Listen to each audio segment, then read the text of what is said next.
Ya,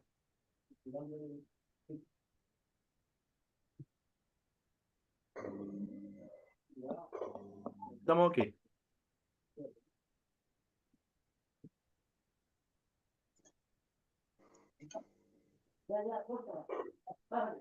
Ya, ahí estaríamos entonces. A Bueno, ver, lo que le estaba explicando es por qué se dio esta separación entre lo que es la iglesia y lo que es la psicología y las ciencias.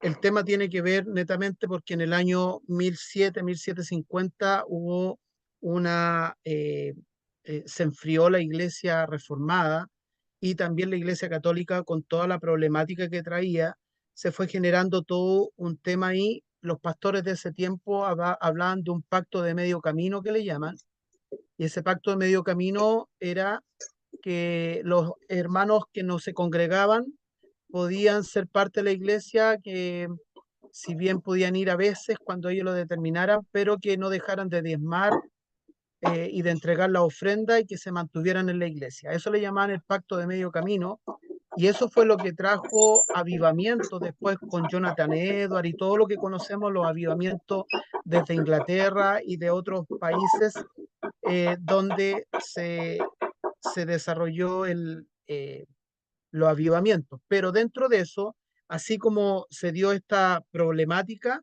se dio un tema netamente desde el humanismo.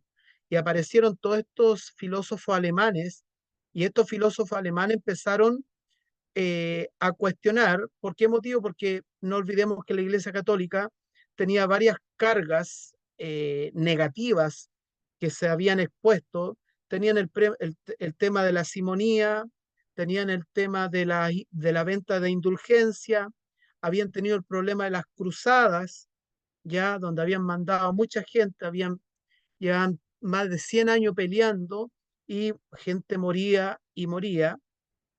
Tenían el problema de la persecución, ya donde estaba la Inquisición matando a muchas personas. Entonces la gente empezó a cuestionar dónde está Dios, cómo puede estar Dios en medio de una iglesia como esta. Y desde ahí empieza un cuestionamiento a lo que es Dios, y eh, uno de los primeros filósofos que cuestionó a Dios, un filósofo católico, Immanuel Kant, él dijo lo siguiente. Él dijo que él habla de dos conceptos, ¿ya? Y en esto voy a tratar de ser lo más sencillo y rápido posible para no generar mucha información. Immanuel Kant habla del mundo noumenal y el mundo fenomenal. Y lo que dice Manuel Kant, él habla que el mundo noumenal es el mundo que no vemos, donde supuestamente está Dios y todo lo que tiene que ver con alma, todo lo que tiene que ver con espíritu. En otras palabras, lo que Manuel Kant dice, que todo lo que tiene que ver con ese mundo hay que sacarlo, solamente hay que empezar a vivir con lo que es el hombre hoy día. ¿Ya? Entonces, desde ahí empieza a desarrollarse un humanismo muy potente en el hombre, donde se empieza a dejar de lado todo lo que tiene que ver con Dios. Desde ahí aparecieron teólogos liberales con el tiempo, y desde esos teólogos liberales empezaron a hacer un cuestionamiento a lo que es eh, todo lo que tiene que ver con lo sobrenatural de la Biblia. ¿Ya? Y cuando aparecen estos teólogos liberales, ellos van a plantear que la Biblia no es la palabra de Dios. Y muchos cambian el concepto y ponen que la Biblia contiene la palabra de Dios. O sea, está diciendo que de alguna manera la Biblia eh, toda no es la palabra de Dios, sino que la contiene. Ya no voy a entrar en detalle para no extendernos tanto en esa área, pero quiero decirle que de ahí se empieza a cuestionar lo que es la cristología. Si Cristo nació de una virgen, si Él resucitó, después se empezaron a cuestionar los milagros y todo aquello. Entonces, ¿qué pasa? Que el teólogo liberal va a ir desarrollando un pensamiento totalmente contrario ya a lo que es el pensamiento puro que tenemos respecto a la escritura. No se olvide que los reformadores habían desarrollado solo escritura, solo gracia, las cinco solas que hablan los reformadores, la habían desarrollado y habían establecido que es a través de la palabra, solo la escritura, que a través de la escritura viene el mensaje directo de parte de Dios. Por eso que para los reformadores y para nosotros los cristianos tenemos muy claro que solo la escritura es la que trae el mensaje de Dios para el hombre. Entonces, ¿qué sucedió? Se fueron dando varios fenómenos en ese tiempo, ¿ya? El primer fenómeno que se dio, esto que los teólogos empezaron a cuestionar ya todo lo que tenía que ver con esta deidad o lo sobrenatural. Después aparece, por otro lado, Charles Darwin con la teoría de la evolución. Entonces eso trajo más fuerza a estos teólogos liberales de pensar más en un Cristo más histórico que un Cristo divino. Entonces aparece Charles Darwin para hablar que venimos de la evolución y viene a desarrollar toda esta teoría. Entonces eso les vino a ellos como la claridad de poder decir, ya los truenos no es la voz de Dios, sino que los truenos es un fenómeno físico. Entonces empiezan a decir estos filósofos, la hostia ya no es el cuerpo de Cristo, sino que agua con harina. Entonces empiezan a darse todas estas cosas, van a influir los teólogos liberales, por otro lado Charles Darwin, ¿ya? Donde Charles Darwin habla de la teoría de la evolución, y después tenemos por otro lado donde aparece Sigmund Freud con el tema de lo que es la psicología y la psiquiatría, este psiquiatra austriaco, que viene a plantear el tema de que el hombre, a través de la religión, se daña en su mente. Su mente se daña por culpa de la religión. Entonces la religión genera conflictos emocionales en el hombre. ¿Por qué motivo? Porque la religión te hace sentir culpable, te muestra que tú eres culpable y que a través de esa culpa te genera problemas en tu capacidad, ¿cierto?, de razonamiento, y te lleva a vivir una vida bajo la angustia, la depresión, la tristeza y todo eso. Entonces, imagínense, se junta todo eso, ¿ya? Donde viene a traer este daño, por así decir, a todo lo que era la escritura. Y frente a esto, cuando se está desarrollando todo esto, aparece un grupo que se llama eh, los fundamentalistas. Los fundamentalistas aparecen en Estados Unidos e hicieron un tremendo trabajo. Los fundamentalistas fueron aquellos que desarrollaron, o más que desarrollaron, defendieron, aparecieron como apologetas para defender la fe. ¿Qué es lo que hicieron estos fundamentalistas? Establecieron algunos puntos en los cuales dijeron que no estaban de acuerdo con todo lo que decían los teólogos liberales, con todos estos pensamientos que venían a sacar la cristología. Ellos reforzaron que la Biblia es la regla de fe y de conducta para nosotros y es inerrable, ¿ya? Que no se equivoca la Biblia. Se estableció que Jesucristo nació de una virgen, por lo tanto, se reconoció que Cristo es 100% hombre y 100% Dios. Tercero, se reconoció que Cristo había muerto y había resucitado y había subido al cielo. Entonces, ¿qué pasa? Que lo que hizo el fundamentalismo fue traer nuevamente los principios básicos de la fe y los estableció. ¿Qué es lo que hicieron? En Estados Unidos se juntaron una agrupación de pastores, hicieron más de 3 millones de libros donde estos puntos que yo le estoy nombrando, me parece que son 5, no me acuerdo lo otro, estos 5 puntos que ellos desarrollan, los desarrollan con textos bíblicos, refuerzan todo lo que dicen, y esto hicieron más de 3 millones de copias y lo enviaron a todos los pastores de Estados Unidos para que ellos tuvieran para defender todo lo que tenía que ver con la fe. ¿Y qué es lo que sucedió ahí entre este fundamentalismo, como la psicología, la ciencia, ya habían dañado tanto lo que era esta teología o lo que era respecto a la palabra de Dios, que el fundamentalismo se apartó completamente de las ciencias. Y de ahí se produce este quiebre donde la iglesia se aleja de la ciencia, se aleja del estudio, se aleja de lo que es eh, conocer más de psicología, porque todo lo que plantearon en un principio fue totalmente contrario a lo que es la escritura. Entonces, lo que nosotros tenemos que entender hoy día es que la psicología nosotros tenemos que mirarla como una herramienta, como una herramienta. ¿Por qué motivo? Porque una de las cosas que nosotros tenemos que reconocer en la psicología, que la psicología viene observando al hombre y viene observando la conducta del hombre y se dedica al estudio de la conducta del hombre. Por lo tanto, de ello podemos ver que hay herramientas que a nosotros nos sirven para la consejería pastoral, que es algo que vamos a ir viendo más adelante, donde yo le voy a explicar qué es lo que es un sentimiento. Es lo mismo que una emoción, que lo que es eh, que lo que es el carácter, que lo que es la personalidad, ¿ya? Donde nosotros a través de aquello vamos a ir entendiendo un poco más para que la palabra de Dios pueda tener mejor cabida al clarificar todos estos conceptos.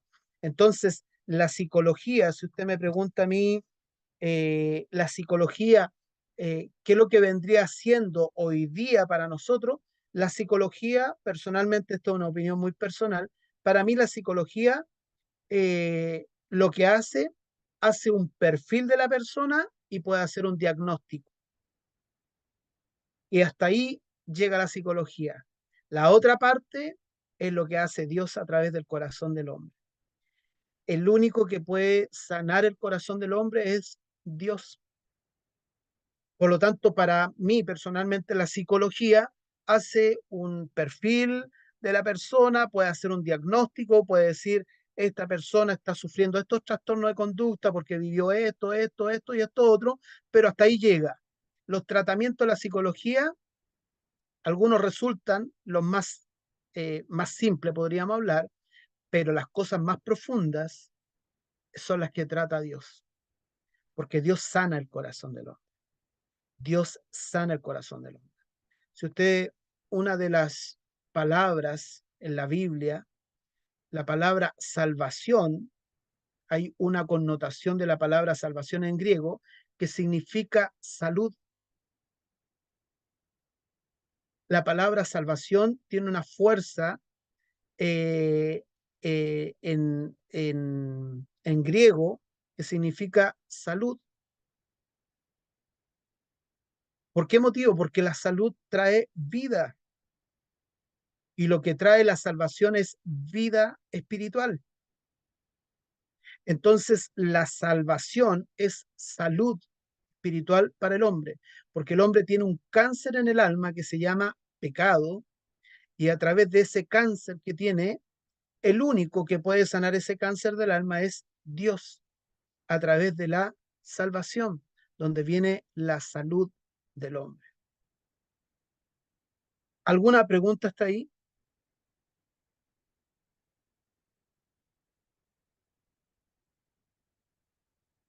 ¿Alguna consulta hasta ahí? Yo quiero, profe, no sé si se me escucha. Sí, lo escucho. Bueno, yo siempre he escuchado el tema de la psicología, que no es compatible con el Evangelio, la psicología cristiana. Mi pregunta es la siguiente, esto que usted nos está enseñando nosotros como líderes, ¿en el ámbito espiritual lo podemos llevar o es mal mirado el tema de la psicología? Porque por muchos años he escuchado eso, que hoy en día se está predicando psicología en los púlpitos, pero siendo sincero, los líderes tenemos un trabajo psicológico también con mucha gente que es golpeada, mucha gente que es ultrajada. Entonces quería hacer como esa consulta. A nosotros ¿Este tema lo podemos llevar a la práctica en nuestras predicaciones y sermones? Eh, a ver, en eso creo que nosotros tenemos que tener claridad que lo que nosotros usamos, la psicología o alguna herramienta de la psicología, la usamos para la consejería, para la consejería.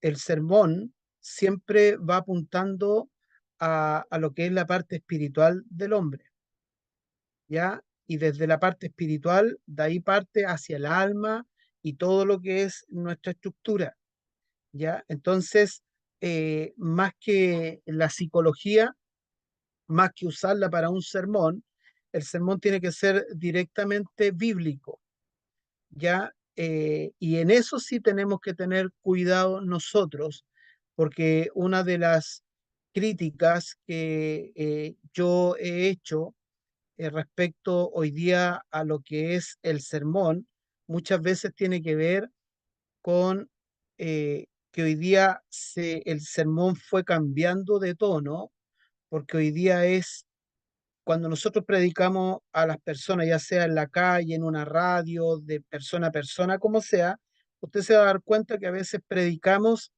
que Dios te bendice, que Dios te va a ayudar, que Dios te va a sanar, que Dios te va a fortalecer, que Dios va a cambiar tu vida. O sea, ese es el mensaje que hoy día se está entregando. Y no estoy diciendo con esto que Cristo no haga eso, sí, sí lo hace, pero no es el mensaje como debería ser. ¿Por qué motivo? Porque esa persona llega a la iglesia con un puñado eh,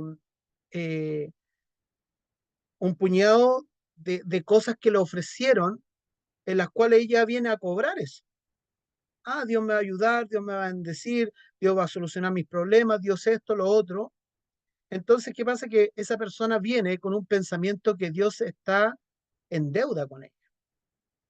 Sin embargo, cuando nosotros hablamos el mensaje como la Escritura nos enseña, como lo habla Pablo en Romanos, que toda alma que no cree en Cristo está bajo condenación, que toda alma que está bajo condenación, toda alma está bajo una pena de muerte, ¿ya?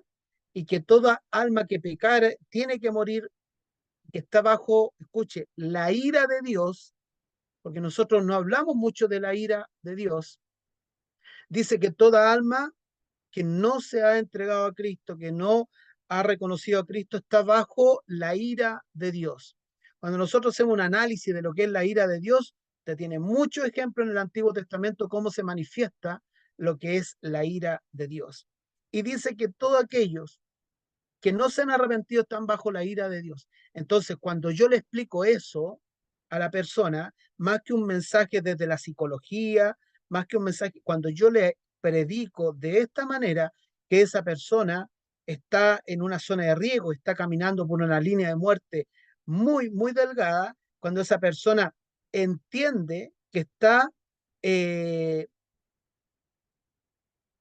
cuando esa persona entiende que realmente está bajo una pena de muerte y que necesita pedir perdón a Dios, arrepentirse de sus pecados, escuche bien, esa persona cuando llegue a la iglesia, esa persona no se va a ir más, porque va a tener gratitud de donde Dios la salvó. Pero cuando tenemos un mensaje que solamente le decimos que Dios le va a bendecir, que Dios le va a ayudar, que Dios la va a prosperar, que Dios, la persona llega a la iglesia pensando que Dios tiene una deuda. Dios no tiene deuda con nadie. ¿Ya? Dios no tiene deudas con nadie. Entonces, es el hombre el que está endeudado, es el hombre el que tiene una pena de muerte sobre él. Por lo tanto, el mensaje no tiene que ir desde la psicología, sino que tiene que ir primeramente para que la persona se convierta a Cristo. La psicología, las herramientas, tenemos que tomar las herramientas que nos entrega la psicología ya para poder hacer consejería bíblica, donde ahí nosotros vamos a ir desarrollando aquello. Ya no sé si le respondí ahí mi hermano. Excelente, ¿no? Así que básicamente lo que tenía entendido, la psicología a nosotros nos enseña un poquito a cómo poder dar un consejo adecuado bíblicamente. ¿Sí? Claramente muchos en el púlpito ocupan la psicología para predicar, Y creo que ahí están errados, nuestra predicación debe ser cristocéntrica. Así Sí, que excelente, profe, no, gracias, muy amable. ya mi hermano. No sé si alguien más tenía algo o alguna pregunta.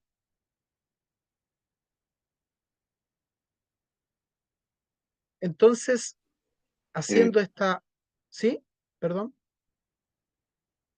no, solo decir, profesor, que, bueno, hace un momento atrás usted habló un poquito, ¿no es cierto?, una pincelada con respecto a los sentimientos, ¿no es cierto? Tiene que ver con todo eso, cuando se habla de psique, ¿no es cierto?, los sentimientos, la razón, la conciencia. Y justamente se está dando hoy en día mensajes motivacionales, ¿no es cierto?, que van directamente a eso, no sé si al consciente de la persona o al subconsciente de la persona. Y eso quería también que lo pudiera, digamos, no sé si mencionar usted, ¿no es cierto?, de una perspectiva científica, pero si bien es cierto, el mensaje es cristocéntrico. Yo lo quería, digamos, preguntar porque hay una mezcla de cosas que están sucediendo ahora y que precisamente también está muy influenciada la psicología, digámoslo así, motivacional en los púlpitos y está dañando un poco también el panorama, digamos, de la exhortación de la palabra de Dios en muchos lugares que ahora ya no se encuentra el sermón fluido, aquel que es inspirado 100% por el Espíritu Santo. Así que eso era, profesor. Acá, pastor, mire, respecto a lo que usted plantea es muy buena pregunta porque apareció de un momento a otro mucho el tema de los coach espirituales y todo eso. Lo que pasa es que la psicología se usa mucho en las empresas para poder generar ventas en los vendedores que tienen. Entonces, la psicología se usa mucho en todo lo que tiene que ver con las emociones. Las emociones son momentáneas, las emociones no son permanentes. Nosotros en este momento podemos reír y un rato más podemos llorar, ¿ya? Y un rato más podemos tener miedo. Las emociones son, vuelvo a decir, son netamente momentáneas, ¿ya? Entonces, ¿qué pasa? Que cuando los mensajes motivacionales en la empresa van a la emoción, ¿ya?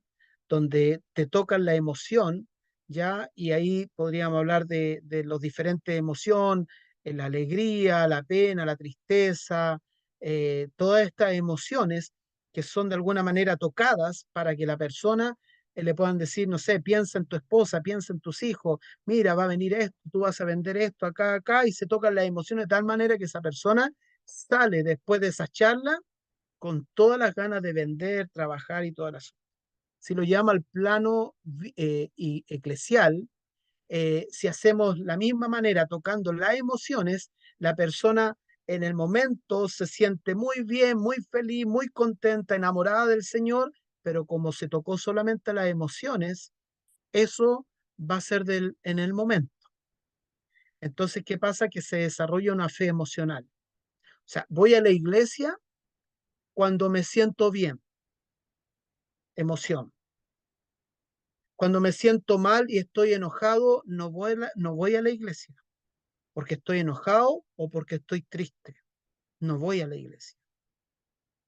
Entonces se desarrolla el mensaje emocional y se desarrolla una fe emocional en la persona. Esa persona es inestable, porque las emociones son, van arriba, abajo, lo que es emocional.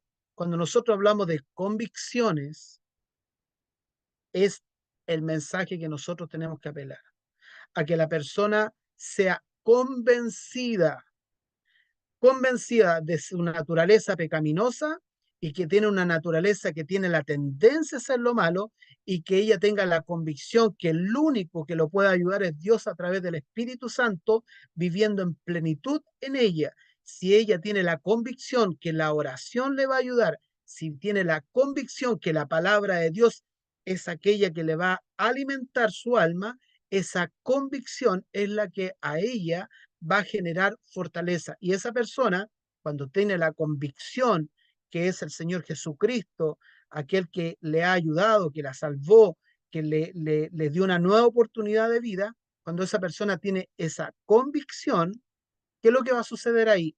Va a suceder que usted va a tener un cristiano que cuando tenga tristeza va a decir, tengo pena, pero voy a ir igual a adorar al Señor.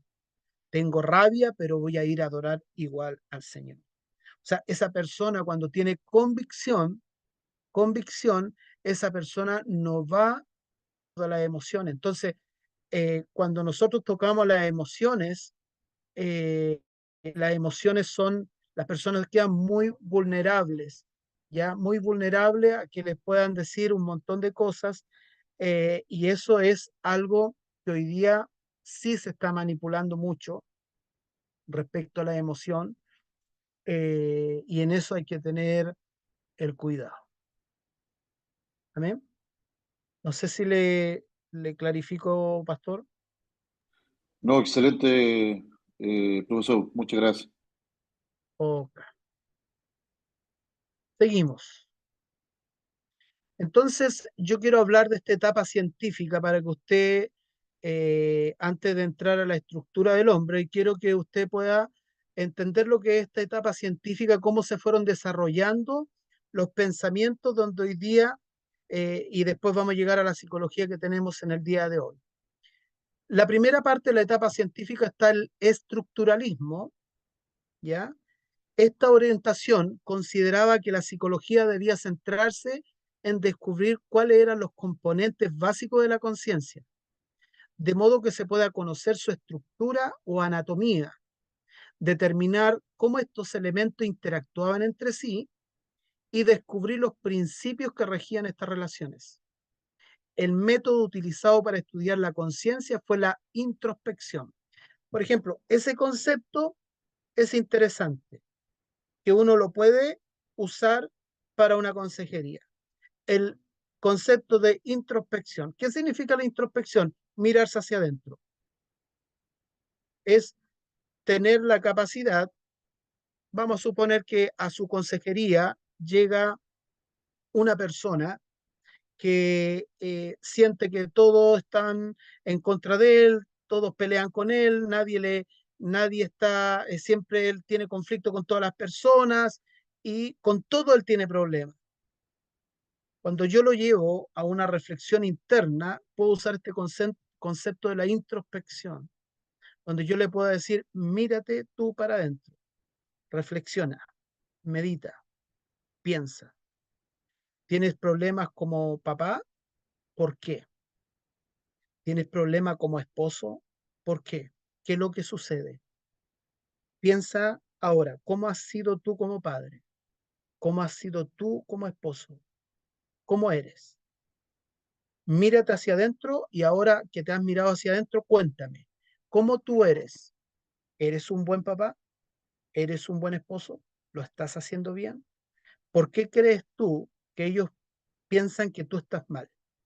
La introspección es mirarse hacia adentro, tener una mirada y desde esa mirada es tomar conciencia de lo que yo estoy viviendo, de lo que yo experimento como persona.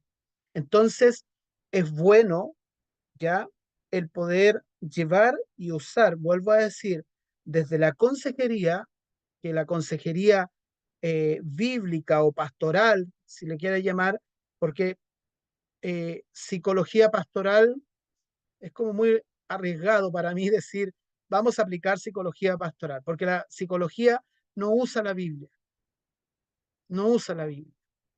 Entonces, el término para acuñar acá es consejería pastoral. Consejería pastoral. Y en la consejería pastoral yo tomo algunas herramientas que tienen que ver netamente con la psicología. ¿Amén? Eso sería el estructuralismo. Tenemos otro concepto acá que es el funcionalismo.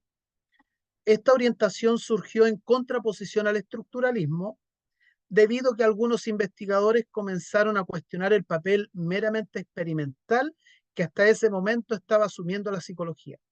A estos investigadores les parecía que más que hacerse preguntas respecto a qué es o cómo es la conciencia, la, el preguntarse ¿para qué puede ser útil la conciencia? ¿O cuál es la finalidad de los procesos conscientes? Podía reportar mayores beneficios en términos pragmáticos.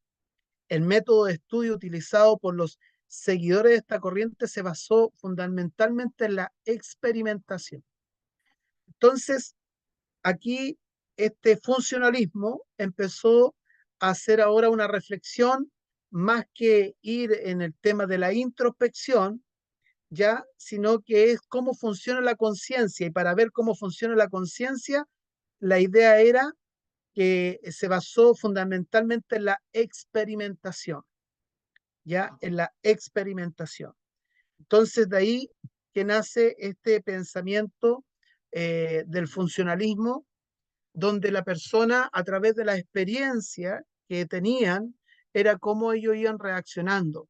Entonces, aquí lo que estamos viendo es esta etapa científica que va a ir desarrollando diferentes planteamientos para que el hombre pueda entender mejor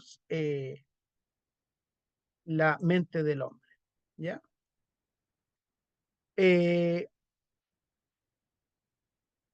el, el psicoanálisis, ¿ya? El psicoanálisis es aquel que desarrolló Sigmund Freud, ¿ya? Los representantes más conocidos de esta corriente fueron Sigmund Freud y Carl Gustav Jung, entre otros. Sus orígenes se remontan a la última década del siglo XIX. El objeto de estudio de esta corriente es el inconsciente, que de acuerdo al modelo desarrollado por Freud, corresponde al nivel de la estructuración de la dinámica psíquica al que las personas tenemos menos acceso desde nuestra conciencia, pero que, sin embargo, determina de manera significativa muchos de los aspectos de la vida consciente individual. En la medida que es posible llegar a conocer y comprender lo inconsciente, se puede llegar a entender de mejor modo el porqué de algunas conductas, pensamientos, sentimientos, motivaciones, etc. Bueno, esta es el psicoanálisis, es lo que más se usa dentro de lo que es la psicología. ¿Ya? Hay diferentes tipos de psicología. Los chicos cuando estudian psicología pueden estudiar psicología laboral, psicología de la familia, diferentes tipos de psicología donde sacan su mención, pero el psicoanálisis es la psicología que toda la gran mayoría se inclina, porque en esta psicoanálisis desarrolla o profundiza mucho en el inconsciente de la persona. Ya en el inconsciente, ¿por qué motivo? Porque más adelante lo vamos a ver, el consciente, el subconsciente y el inconsciente. Y dentro de este inconsciente es como la bodega más grande que hay, donde está todo guardado ahí. Experiencias, eh, por ejemplo, eh, una persona, cuando a alguien le toca, por ejemplo, la cara, puede reaccionar mal, puede reaccionar de forma violenta, arisca con alguien. Y alguien cariñosamente se acercó y le tocó la cara y reaccionó mal. Y le va a decir, no me toques. Entonces, la persona va a decir por qué reaccionó así. Y la persona le puede hasta preguntar, le dice, pero ¿por qué te molesta? No, es que no quiero que me toques. Y la persona, aún ella misma, no sabe por qué reaccionó así. Entonces, en el inconsciente puede haber un abuso de golpes que está ahí y que esa solamente, como recién yo le dije cuando citamos a Agustín, que Agustín habla que un aroma puede traer al recuerdo algo que pasó hace 40 años atrás, a veces esa caricia generó que la persona reaccionara mal porque hay un abuso ahí que está en el inconsciente. Por eso que después vamos a ver los mecanismos de defensa que habla la psicología, por qué aparecen los mecanismos de defensa. ¿Amén?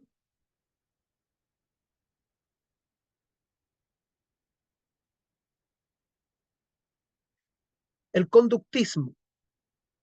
El conductismo, los autores de mayor relevancia en esta corriente fueron Watson, Gurtier. Esta orientación gestada y desarrollada principalmente en Estados Unidos en la segunda década del siglo XX, postulaba que los procesos mentales no podían ser estudiados objetiva, eh, objetiva ni científicamente, ya que para ello había que confiar en la información subjetiva de los sujetos que reportaban tales fenómenos, puesto que todo no observable, conciencia, pensamiento, alma, etcétera, era susceptible de considerarse subjetivo.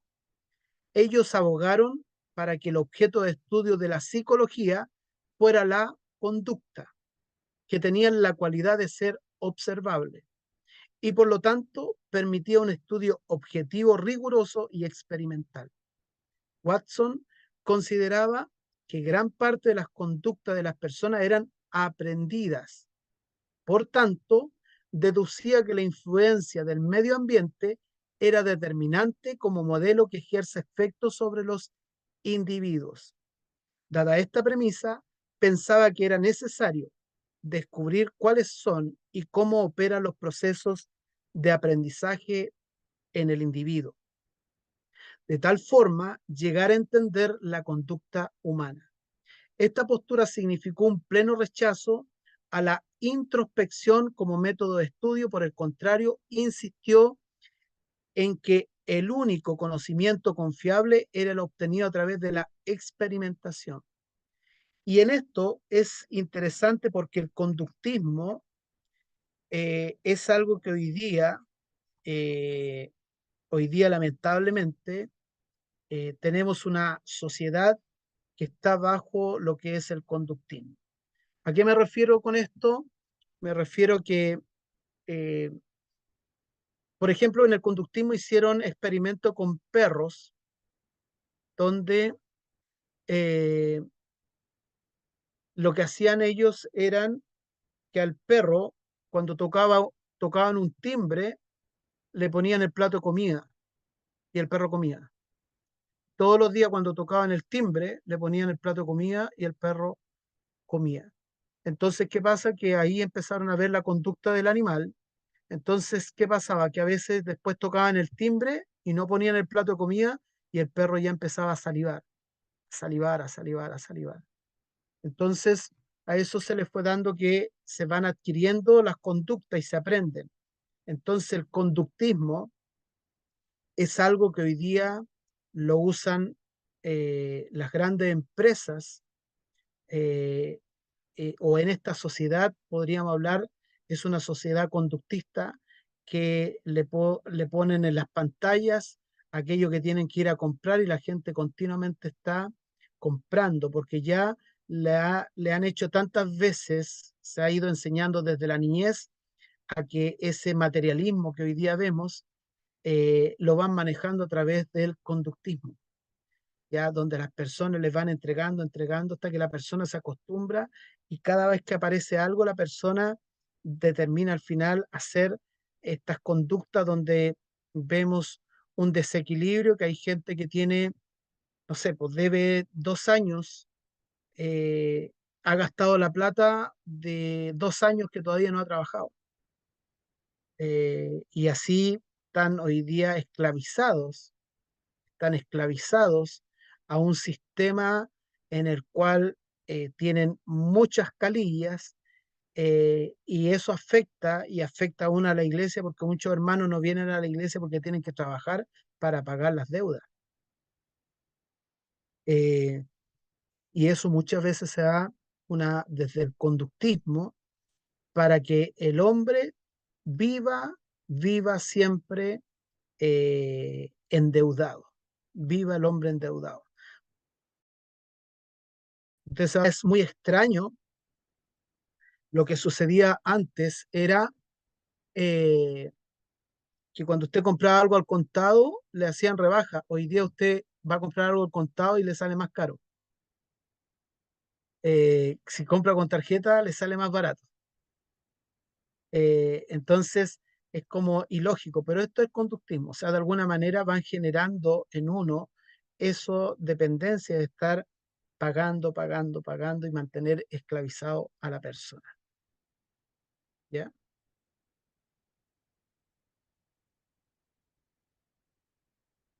Y tenemos Gestalt, que es también un formato de trabajo ya, donde este método de poder trabajar con el ser humano, la palabra Gestalt es traducida como forma, organización o configuración. Los postulados más relevantes de esta orientación se relacionan con su rechazo y oposición a planteamientos anteriores que apuntaban a estudiar los procesos conscientes y la estructura psíquica total, a partir de sus componentes considerados en forma aislada. Ejemplo, estudiar las sensaciones, los reflejos, etcétera, como parte de un estudio de la conciencia. Pero por el contrario, la corriente de Gestalt enfatiza la importancia de abordar la totalidad o conjunto de la experiencia, puesto que mediante el estudio del conjunto de los elementos que conforman una experiencia podemos tener un acceso y conocimiento más exacto de ella y de los distintos factores que la constituyen. El método utilizado por esta corriente consistió en la introspección y la experimentación. Esta corriente, junto con el conductismo, el psicoanálisis, ha tenido una fuerte influencia sobre la psicología contemporánea, particularmente por sus aportes en el estudio de la percepción, el aprendizaje y el pensamiento y la conducta social. En los años 1970 y 1980, esta escuela experimentó un gran auge. ¿Ya? Entonces, lo que va a plantear acá este nuevo método para aplicar la psicología es que de alguna manera usó todo lo que los otros métodos iban desarrollando: la introspección, la experimentación, el conductismo y el psicoanálisis. ¿Ya? Y desde acá tratan de estudiar las sensaciones, los reflejos y cómo el cerebro va armando, y esto se aplica mucho en lo que es la psicología eh, en, en, en pedagogía, cómo el cerebro va aprendiendo, cómo el cerebro va construyendo. Por eso que acá yo le puse esta imagen que usted ve ahí, esa imagen, usted es cierto que va a ver por un lado un león y por otro lado va a ver un simio. ¿Ya? Y eso ustedes se van a dar cuenta cómo el cerebro va construyendo, y eso es lo que va a plantear eh, en esta parte. ¿Ya? ¿Alguna pregunta?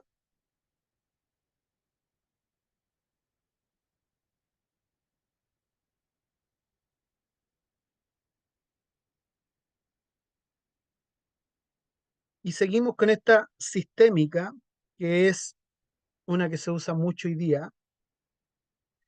Esta corriente tiene sus antecedentes en la teoría general de sistemas. Ponga atención porque esto es como en esta, sobre todo la sistémica, eh, es interesante porque es muy aplicable para la familia hoy día. Eh, entonces, esta corriente tiene su antecedente en la teoría general de sistemas, en aporte de la teoría de la comunicación y en la cibernética. Su desarrollo comienza en la década de 1950 en Estados Unidos, en un contexto de posguerra y con altas tasas de divorcio. El trabajo con personas en forma individual y cierta sensibilidad por los resultados alcanzados evidenció el poder que ejercía la familia sobre cada una de sus miembros. ¿Ya? Miren lo que ellos observaron. Los resultados alcanzados evidenció el poder que ejercía la familia sobre cada uno de sus miembros, al punto de boicotear los progresos que alguno de sus miembros individualmente podía alcanzar. En otras palabras, lo que va a desarrollar esta parte de lo que es el método sistémico, va a hablar como familia, como núcleo. Ya la psicología está hablando del individuo de forma personal, sino que ahora a través de lo sistémico es tratar a través de la familia, porque en la familia, si uno de los integrantes está pasando por un mal momento, genera todo un problema psicológico en toda la familia. Entonces, por eso que usted se va a dar cuenta hoy día que los psicólogos, cuando van a atender a alguien, citan después al papá, a la mamá, quien vive en la casa, los más directos, trabajan desde esta, porque de esta manera, porque tiene que ver con los sistemas, ¿ya? Como dice acá, la teoría general de sistemas, porque un sistema trabaja en conjunto, un sistema trabaja coordinado, cada engranaje en este sistema le va a ir dando el movimiento correcto. Entonces, eso es lo que de alguna manera va a plantear esto. Es por eso que habla de cómo el progreso que alguno de sus miembros individualmente podía alcanzar. Situaciones como la anterior llevaron a los terapeutas a no aceptar en toma pasiva este tipo de influencia, por lo que comenzaron a incluir en el proceso terapéutico a sus integrantes, con la expectativa de que si accedían a la familia, tal vez podrían actuar más eficazmente sobre ella. La familia se constituye así en la unidad mínima de análisis y desarrollo de la persona. Entre la década del 60 y el 70, se consolidó la terapia familiar gracias al aporte de terapeutas como Murray y todos estos caballeros que están ahí, entre otros. Su objeto de estudio lo constituyó la dinámica familiar, es decir, el conjunto de relaciones que se generan entre los miembros de la familia, basado en las observaciones de que la conducta no ocurren en aislamiento, sino que están determinadas por otras personas. Y ciertos patrones de interacción pueden ser utilizados por la familia para perpetuar conductas, creencias, etcétera, disfuncionales. Entonces, ¿por qué es interesante esto? Porque de alguna manera usted puede trabajar, sobre todo nosotros los pastores que trabajamos con familia, poder ayudar de mejor manera a la familia, ¿ya? Porque hoy día, hace 2 días atrás hablábamos con mi esposa que hemos visto mucho el aumento de los niños cortándose, niñas preadolescentes, muchas niñas cortándose los brazos, ¿ya? Y es algo que se está masificando. Y uno dice, ¿por qué? ¿Por qué las chicas y los chicos se están cortando los brazos? Porque antes eso nosotros lo veíamos en las personas que consumían droga, cuando estaban bajo esa angustia, se cortaban los brazos. Pero ahora estamos viendo niños que no se drogan, pero se están cortando los brazos. Y es porque también están en estado de angustia. Y ese estado de angustia tiene que ver con su entorno, qué es lo que está viviendo, qué es lo que está pasando, por qué están así hoy día los niños. Entonces acá tiene que ver netamente con la relación de padre a hijo, viceversa, cómo hoy día la familia está. Hoy día la familia está muy dañada, tiene mucho en contra por el sistema de vida que tenemos hoy día. Hoy día la forma que tenemos de vivir lleva a que la familia tenga poco relación entre sí. En el matrimonio, los padres con los hijos, a veces los padres cuando llegan los niños están durmiendo y así se empieza a dar esta dinámica que al final trae bastante complejidad todo esto porque va dañando las relaciones. Y lo peor que se puede ir dando en las familias es cuando los hijos no tienen confianza en los padres. Para mí es triste ver en la iglesia donde pastoreo a veces de niños y niñas que tienen más confianza conmigo que con sus papás. Y eso no puede ser. Eso no debería ser. Los niños deben tener confianza plenamente en sus padres, pero no se ha dado. Y acá es lo que nosotros tenemos que ver la manera de ir sacando aquellas cosas que están generando el distanciamiento en la iglesia. Eso es algo que nosotros tenemos que preocuparnos de que así se vaya dando y tenemos que buscar la instancia para unir a la familia, ¿ya? Y aquí lo animo a que usted haga tiempos de familia, no sé, vigilias, donde usted pueda dar un tema netamente a la familia, buscar la manera de unir a la familia, ¿ya? De fortalecer los vínculos familiares, que los padres puedan ganarse el corazón de sus hijos. Todo eso va a traer una bendición a la iglesia porque la familia cuando está bendecida, bien sana, son personas que son muy útiles en la obra del Señor. Entonces, este tema, desde la que es la dinámica familiar, trabajar con todos es muy, muy bueno para poder ver por qué la chica se está cortando hoy día los brazos. ¿Qué es lo que sucede? El papá es muy severo, es muy duro, muy drástico, no la deja hablar, no puede decir nada. Entonces hoy día podemos encontrarnos con esa situación, o porque la niña se siente fea, se siente que su cara no es una cara bonita, siente que su cuerpo es feo, que su nariz es fea, que sus ojos son feos, y todo aquello, y nadie le ha conversado o nadie le fortaleció esa área en lo que es el autoestima en el niño. Entonces, eso son cosas que nosotros tenemos que aprender a conversar ya en lo que es la consejería pastoral.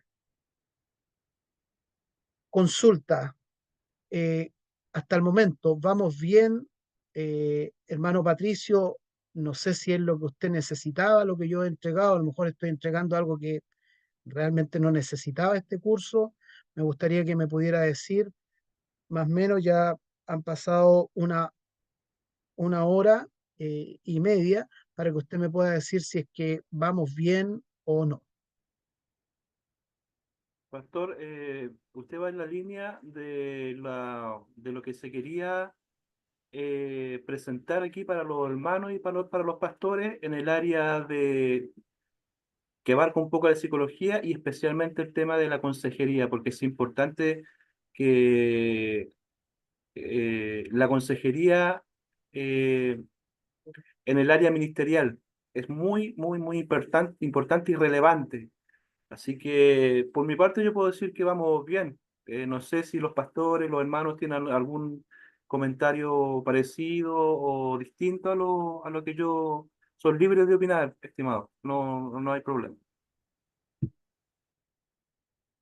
Gracias, hermano Patricio. No sé si algún pastor quiera decir algo, preguntar algo.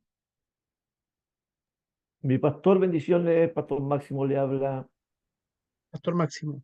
Mire, lo que pasa, pastor, hace unos días atrás yo toqué un tema, yo tengo la bendición de tener una programación en Facebook, y toqué un tema haciendo mención a Isaías capítulo 61, cuando dice, el Espíritu de Jehová, el Señor, está sobre mí, hablando del Mesías, de Cristo, y dice, me ungió Jehová y me envió a pegar buenas nuevas a los abatidos, a los quebrantados de corazón.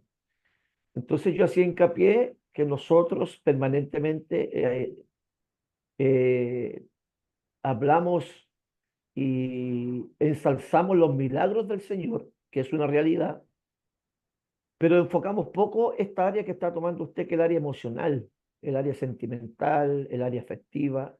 Entonces en esa temática yo tocaba esto de que Jesucristo, a lo mejor no usando los términos que conocemos ahora, como psicología, todo eso, pero sí tocó toda esa área que tiene que ver con el área almática. Entonces me gustaría que usted me aclarara un poquito más esa área con respecto a eso. Dios le bendiga. Eh, sí, mire, yo creo que no me quiero adelantar a la materia, lo que viene, porque lo que vamos a trabajar más adelante tiene que ver netamente con eso, ya donde vamos a terminar con la psicología clínica, que es lo último, y de ahí vamos a empezar a trabajar con todo lo que tiene que ver con los objetivos y la meta de lo que es la psicología y vamos a trabajar con las estructuras del hombre en el área desde la personalidad. ¿Ya? Eso lo vamos a ir viendo, todo lo que es el alma, vamos a trabajar en las emociones, vamos a trabajar todo lo que tiene que ver con los sentimientos, vamos a hacer una diferencia entre lo que son las emociones y los sentimientos, ¿ya? Y vamos a hacer en qué se diferencian, ¿ya? Para que usted tenga claridad qué es lo que significa sentimiento y qué es lo que significa emoción, que a veces se confunden. ¿Ya? Entonces, desde ahí vamos a trabajar esa parte y vuelvo a decir, la psicología nos entrega la herramienta y la palabra de Dios tenemos todo lo que la palabra de Dios nos muestra para poder sanar el corazón de las personas. Así que más adelante, Pastor Máximo, vamos a estar compartiendo un poquito más respecto a lo que usted me pregunta. Amén. No sé si hay algún otro pastor que quiera decir algunas palabras o si tiene alguna duda que me pueda preguntar.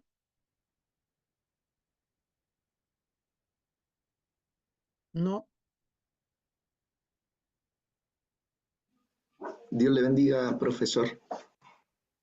Hola, bendición. Quisiera compartir un poquito de lo que usted decía y contestando también a la pregunta que le hacía el hermano Patricio, pienso que esto es una línea que para nosotros es de mucha bendición. Yo por lo menos soy profesor de profesión, trabajo en un colegio de alrededor de 2.400 personas que están en ese lugar y precisamente la palabra que usted tocó al principio del estudio fue que Dios sana a los quebrantados de corazón. Y bueno, gran parte de esto a mí me lo enseñaron en la universidad y yo trato de, como cristiano, tomar estas cositas para utilizarlas como herramienta. Y bueno, nosotros toda la semana hacemos una clase de orientación donde cada profesor jefe le entrega valores a los cursos, le enseña algunas cosas, pero yo generalmente lo hago de un texto bíblico. Y en base a eso le enseñamos a los niños y tocamos precisamente lo que dice el salmista, que él sana a los quebrantados de corazón y está cercano a los abatidos. Y niños de quinto y sexto básico quedaron totalmente quebrantados, que después me tuvieron que citar a una reunión porque todos los niños iban llorando.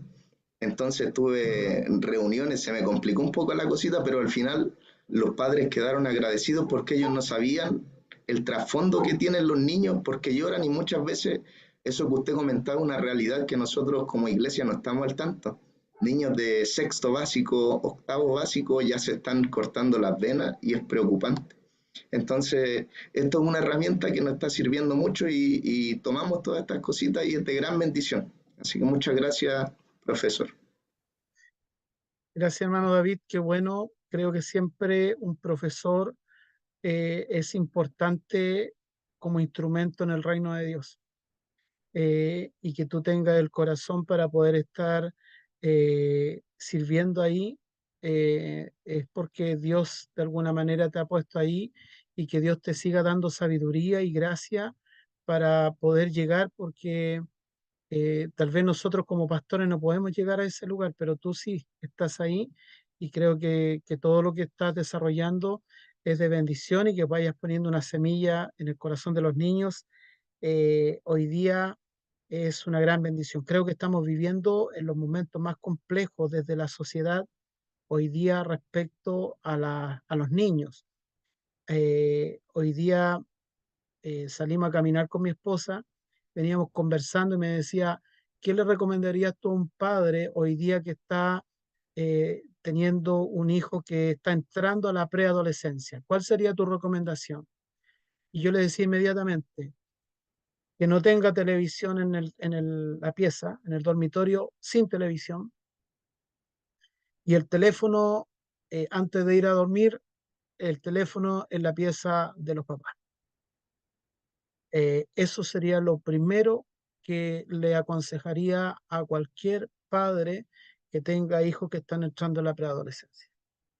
Porque estas dos cosas que le acabo de nombrar son las que han dañado el cerebro de los niños. Sus emociones están trastocadas, no tienen capacidad, no tienen herramientas para poder defender sus convicciones, no tienen capacidad de hablar, los niños no hablan, están encerrados, se encierran en sus piezas, no tienen comunicación con nadie, solamente a través de los amigos virtuales y personas que tienen, y desde ahí viven este mundo virtual. Entonces, hoy día estamos con una lucha muy fuerte porque hoy día hay una cadena invisible entre el niño y el teléfono, y es una cadena invisible que lamentablemente las cadenas se las ponen los mismos padres.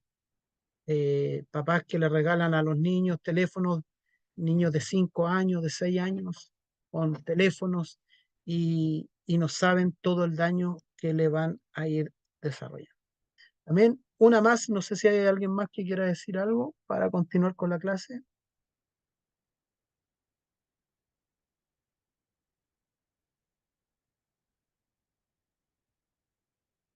Seguimos. Entonces, la psicología clínica es la que hoy día impera en el ámbito profesional, al que se dedica la mayor proporción de los psicólogos.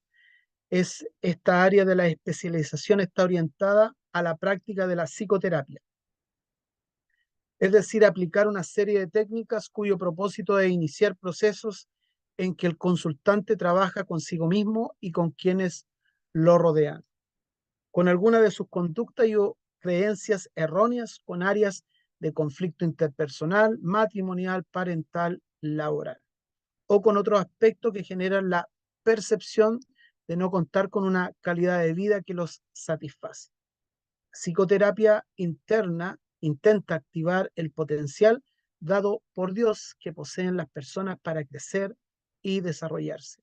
La práctica clínica puede ser realizada en forma individual, en parejas, en familias o en grupos. Su campo de acción es amplio, abarcando problemáticas relacionadas con la autoestima, la identidad, las relaciones de pareja, dificultades interpersonales, depresiones, obsesiones.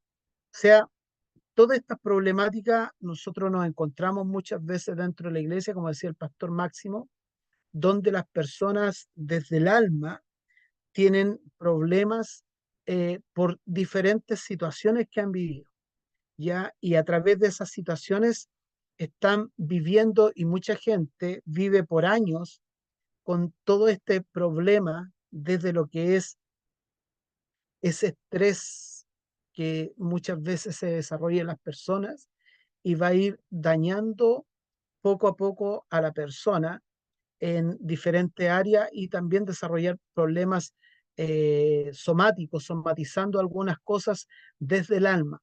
Entonces, hay varias cosas que el hombre tiene que desarrollar bien en la autoestima, una autoestima sana, la identidad. Para nosotros, la identidad es algo maravilloso que la palabra de Dios nos regala a nosotros. ¿Por qué motivo? Porque hoy día nosotros estamos en una crisis de identidad.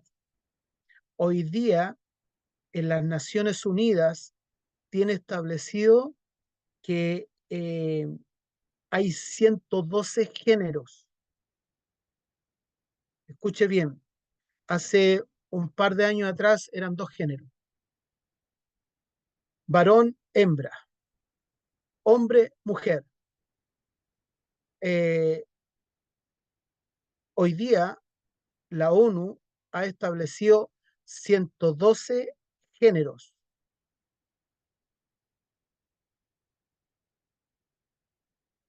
Imagínense la crisis de identidad de lo que hoy día está. Usted hoy día va a encontrar transespecie, transexual, eh, ah, eh, bueno, es una cuestión, es una locura de toda la cantidad de autopercepciones de la persona, y tiene que ver con eso, una identidad, qué es lo que eres. Sin embargo, cuando nosotros encontramos la identidad en Cristo, cuando nosotros entendemos que Él nos ha dado una identidad y una esencia donde nosotros desde ahí desarrollamos nuestra vida con una identidad clara, nosotros vivimos tranquilos, con una mente en paz.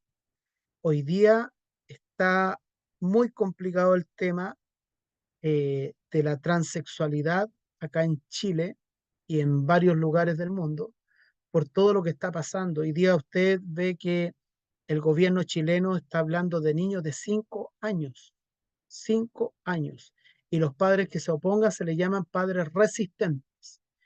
¿Qué significa? Que los padres resistentes son aquellos que se oponen a, porque el niño dijo que quería ser niña a los 5 años, y si el papá se opone, son padres resistentes, donde se activa un protocolo desde el colegio para poder tratar y convencer a los padres que tienen que aceptar que su hijo de 5 años está tomando una opción diferente, y los padres tienen que entender, y si no entienden, se aplica toda la facultad que tiene el gobierno frente a esa familia.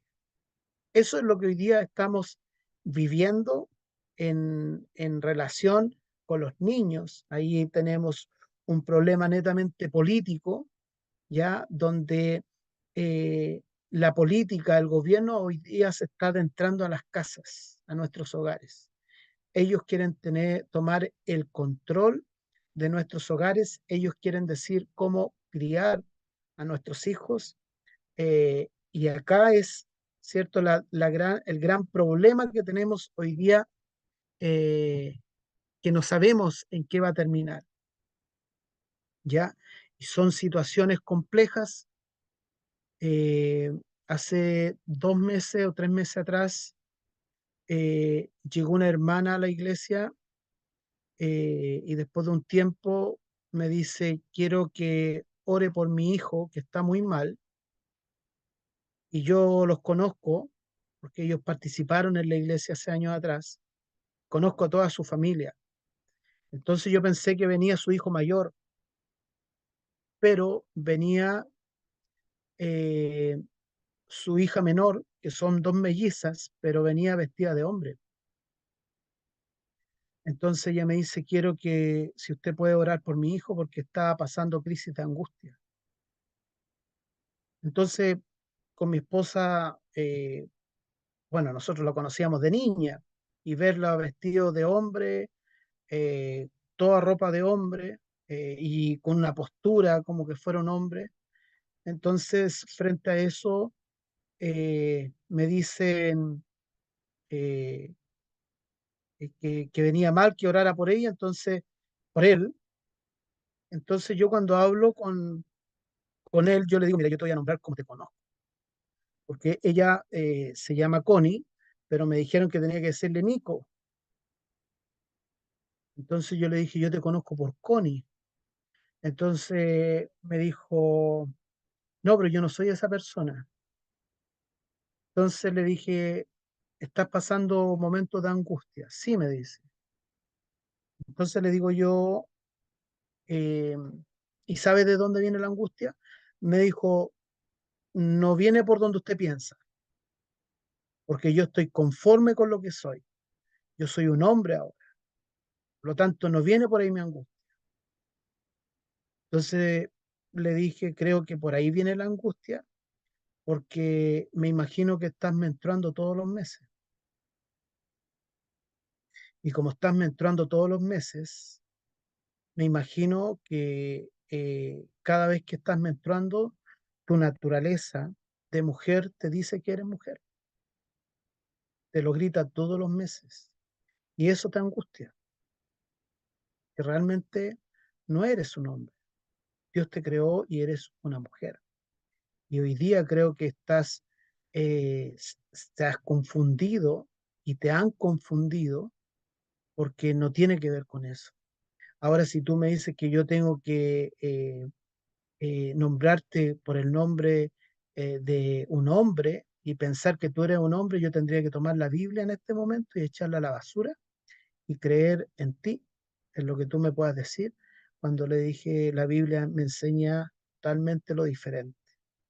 Y eso es que Dios te creó mujer, y la angustia viene por ahí. nosotros estamos dispuestos a ayudarte, las puertas de la iglesia están abiertas. Nosotros no, con esto no queremos decirte que nosotros no queremos que tú vengas, nosotros las puertas están abiertas, pero sí tengo que decir que nosotros tenemos que predicar el Evangelio y eso nosotros no lo vamos a cambiar. Bueno, para no continuar y alargar tanto, eso generó después que hablaran que yo era un mal pastor, que era un pastor inconsciente, que llegó más mal a la casa, que como llegó a la iglesia se fue más mal y todo lo que se da muchas veces dentro de la iglesia. Pero esto que yo le acabo de compartir, esto es el inicio, esto está recién empezando. Y esto se va a ir multiplicando porque esto está totalmente dañado desde la política y está sumamente hoy día complejo. ¿Bien? Así es que a prepararse, a tener claridad en todos estos temas y esperamos que en esto que estamos aprendiendo usted pueda ir fortaleciendo todas estas áreas. ¿Amén? ¿Alguna pregunta?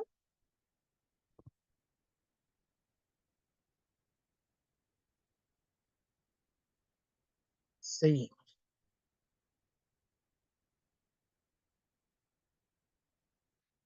Respecto a los objetivos y metas de la psicología, primeramente es describir. Este objeto nos indica que la psicología, mediante la generación de conocimiento, pretende precisar en detalle en qué consiste y qué caracteriza el fenómeno que es el objeto de su estudio. Por ejemplo, si se está estudiando la familia, la psicología debe estar en condiciones de responder a la pregunta, ¿qué es una familia? Y aquí es el concepto y la cosmovisión que tenemos nosotros como cristianos. ¿Qué es una familia? Para nosotros una familia es constituida por un padre, una madre, hijos, familia. Hoy día esta cosmovisión o esta descripción que yo hago, si yo la digo delante de esta sociedad, me van a decir que he descrito mal lo que es una familia. ¿Ya? Entonces, acá es donde nosotros tenemos que tener esa aclaración. La respuesta puede ser en la unidad social básica, formada alrededor de dos o más adultos que viven juntos en la misma casa y cooperan en las actividades económicas, sociales, protectoras y en el cuidado de los hijos propios o adoptados. Además, puede agregar que las familias, dadas sus características, pueden ser comprendidas como un sistema, puesto que hay interacción entre sus miembros. Entre ellos son interdependientes y poseen un sistema que retroalimenta las conductas. Todo lo que se ha mencionado previamente son descripciones o especificaciones de qué se entiende por el tema en cuestión y se ha detallado de manera superficial, por cierto, algunos de estos componentes. Entonces, nosotros vemos acá lo que va a describir la psicología y aquí es donde nosotros tenemos que tener muy claro nuestros conceptos desde lo que es la palabra de Dios, porque como les decía recién, hoy día las familias, y están llegando a la iglesia, estas personas con esta problemática que en algún momento van a llegar o en algún momento le van a decir en su iglesia, pastor, van a llegar dos mujeres con un niño como hijo o hija, van a decir, pastor, ¿usted podría presentar mi hijo? ¿Qué le va a decir? ¿Puede presentarlo al Señor? Y son dos mujeres o dos hombres. Son temas que tenemos que tener muy claro cuál es nuestra cosmovisión respecto a la familia. Segundo, primero describir, segundo explicar. Estamos hablando de los objetivos de la psicología. Consiste en tratar de responder a la pregunta, ¿cómo es que tal fenómeno sucede? Apunta a intentar dar una respuesta al por qué ocurre. En otras palabras, consiste en establecer una relación de causalidad que puede ser lineal o circular, unicausal o multicausal. entre lo que estamos estudiando y aquello que se lleva a experimentar cambios. Si continuamos con el ejemplo anterior en torno a la familia, la psicología debe estar en condiciones de explicar qué factores o variables determinan que una familia sea considerada funcional o disfuncional, sana o enferma. Por ejemplo, nosotros hoy día tenemos una situación de una chica que fue abusada a los 15 años por su papá ebrio. Hoy día la chica tiene 24 años y está con crisis de angustia, eh, sigue sintiendo aquello que sintió hace 9 años atrás. Entonces, estamos ahí tratando de ayudarla. Al menos logramos sacarla de la casa, que ese fue el primer paso que dispusimos con mi esposa. Hoy día, porque vivía encerrada, no salía hacia ningún lugar, era criticada, la trataban de floja y un montón de cosas, pero nadie conocía lo que estaba pasando al interior de su vida, de su corazón. Entonces hoy día eh, es- está trabajando, hoy día está trabajando y nuestro paso a seguir es que estudie, ya que estudie. Entonces, acá nosotros nos encontramos con, hay muchas causas que se puedan dar dentro de lo que es la familia, son realidades. Imagínese lo que debe ser la mente de esa niña. Eh, para una niña, el papá, que es ese papá, el amor que haya abusado de ella, ¿cómo se siente? ¿Cómo se siente cuando lo ve, cuando lo mira? ¿Qué es lo que siente?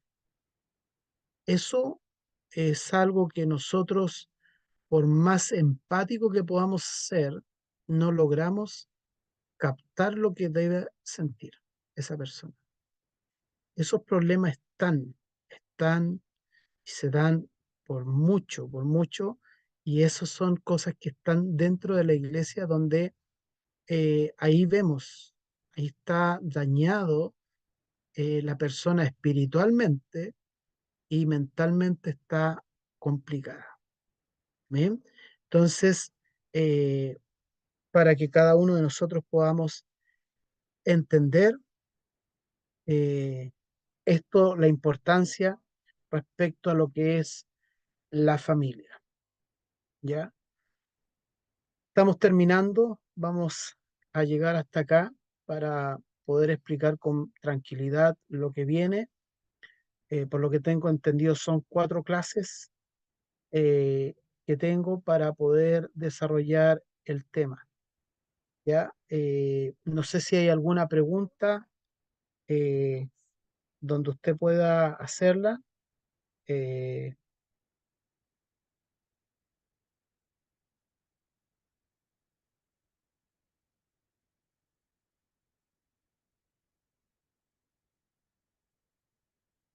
no, bueno, espero que hayan sido bendecidos